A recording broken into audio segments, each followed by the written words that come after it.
as we see it. Without question, the primary goal of organized labor in America has been a better standard of living for more people. Al Hayes, president of the International Association of Machinists, speaking from his office in the Machinist Building here in Washington. Your moderator, Harry W. Flannery. Mr. Hayes, would you say that organized labor is a part of the American way of life, that it is one of the essential institutions in our free enterprise system? Well, Harry, the best answer to that is to try to imagine the kind of nation this would be if workers had not had the freedom under our basic constitutional guarantees to form and join trade unions. I think it's provable on many grounds that had there been no labor movement in America, we would never have achieved our present high standards of production, skill, prosperity, and profits. It's certain that our industry would not be as efficient, our people would not be as prosperous, and our nation would not be as strong. Because the greatest certainty of all is that human progress is never automatic or inevitable, but must grow out of human effort. We know, for example, that in the early stages of the Industrial Revolution in our country, workers individually and collectively were exploited. And it's also a fact that these conditions were changed not by natural evolution at all, but by the hard struggle and the effort of trade union action. Through unions, the workers themselves began a campaign aimed at raising wages and shortening hours and improving the living and working conditions of all Americans. So the United States had labor leaders back when the Industrial Revolution began in America? Well, actually not. It must be understood that the labor movement in America was not superimposed upon workers by any clique of so-called labor bosses. Unions were one of the necessities that grew out of a grim economic order in our country. And as such, they reflected a typically American response, the response of united action for self-help and self-improvement. And because the need was so great, the spread and the growth of unions could not be stopped. It could only be slowed by the many defenses, both legal and illegal, that employers used in their sometimes desperate efforts to destroy trade unionism in our country. For example, we have known the blacklist, the yellow dog contract, the injunction, the employer spy, the closed company town, and almost every other form of economic, social, and political coercion. But in spite of all of these efforts to stamp out unionism at the grassroots, the labor movement has been very much a part of America since the early days of our republic. Abroad, the trade unions, Mr. Hayes, as you know, are tied in with the political party. Well, that certainly is generally true in Europe and elsewhere, but it certainly is not true here in our country. We really have no ideology. In a pragmatic nation, we are a pragmatic movement. Labor has no desire to make over our system at all. It seeks its goals within the economic and the social, political, and the cultural framework of our kind of free enterprise system. Well, to get back to the basic question, Mr. Hayes, whether labor's goals are consistent with the current needs of the nation. Well, I, of course, don't think there's any doubt about that. Let us examine these goals and analyze their long-range impact on our national capacity to resist the threat that communism poses today. And first, let me say that without question, the primary goal of organized labor in America has been a better standard of living for more people. And the drive toward this goal has been expressed by typical American practicability, by emphasis on what some writers call bread and butter issues. And the first of these was and continues to be, of course, better wages. And the achievement of this goal has unquestionably strengthened our entire economy. For wherever organized labor increased wage scales, it also increased purchasing power. And purchasing power, when it was first extended to great numbers of people, led inevitably to mass demand, to mass consumption, and thus to mass production. Most of us, I think, are aware that mass production, which is another way of describing America's ability to turn out guns and planes and ships, tanks, and missiles on the assembly line basis, is really the real muscle that deters communist aggression. There is, however, less awareness that without mass consumption, the mass consumption that was generated in the economy by the upward pressure of union action on wage scales, such mass production would never have developed in our country. Wage pressures, of course, also generated a new concept of labor saving in American industry. So long as labor was cheap, management could afford to waste it. But as workers succeeded in putting a higher value on their labor through organization, management did the same thing. And thus industry became more receptive to labor-saving processes, to materials and methods, and improved machines. With only 2.5% of the world's workforce, our country today produces 50% of the world's industrial output.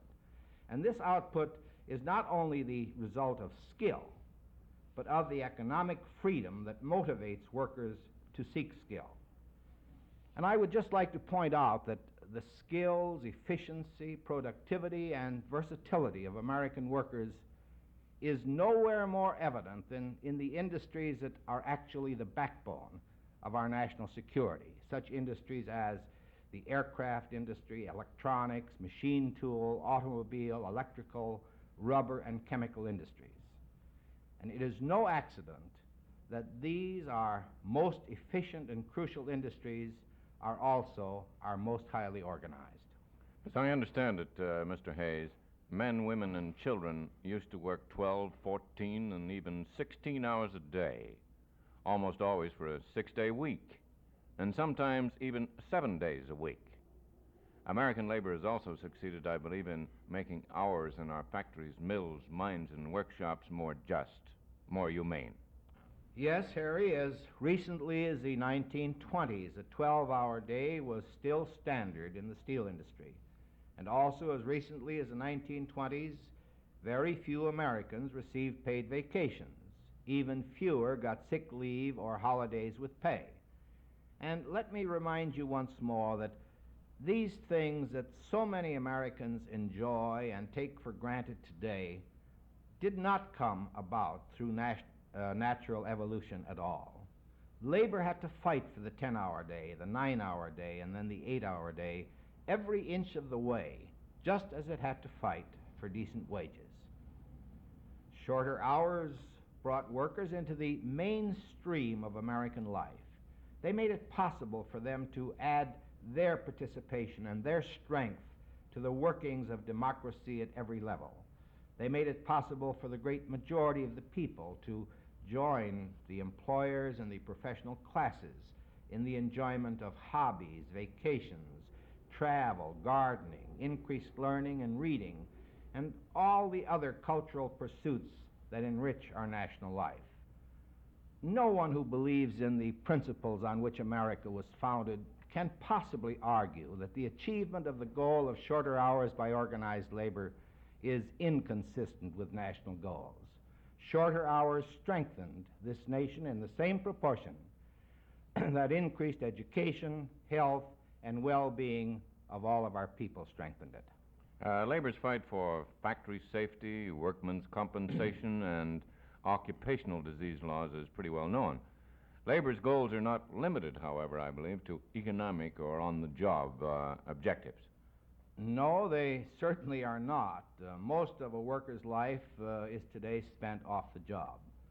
And as a result, the kind of community he lives in, the kind of housing available to him, the quality of education his children receive, these are all matters of concern to the labor movement. And I might say, incidentally, that there is no other organized group with as direct an interest in such programs as slum clearance, housing, education, and broader medical care for more people as the labor movement. And I consider one of these objectives especially important, and that is education. Many people are sincerely worried today because Russia is educating more technicians, engineers, and scientists than we are in the United States. Now, I do not underestimate Soviet potential in education, but while we are examining labor's relationship to national security, it is appropriate to recall that the fight for universal free public education in this country was labor's fight from the very beginning. From the early 1800s, the American labor movement spearheaded the drive for free public education in America. And this fight was originally carried on against the opposition of those who themselves could educate their children in private institutions and who failed to connect the national welfare with an educated citizenry. And if the Soviets are going ahead of us today in the areas of advanced learning, believe me, it is not because organized labor has been any less alert to the nation's need for strengthening and expanding educational facilities. Unfortunately, opposition continues to center around business groups that are more concerned with balanced budgets than they are with national needs. These, Harry, are only a few of labor's major goals.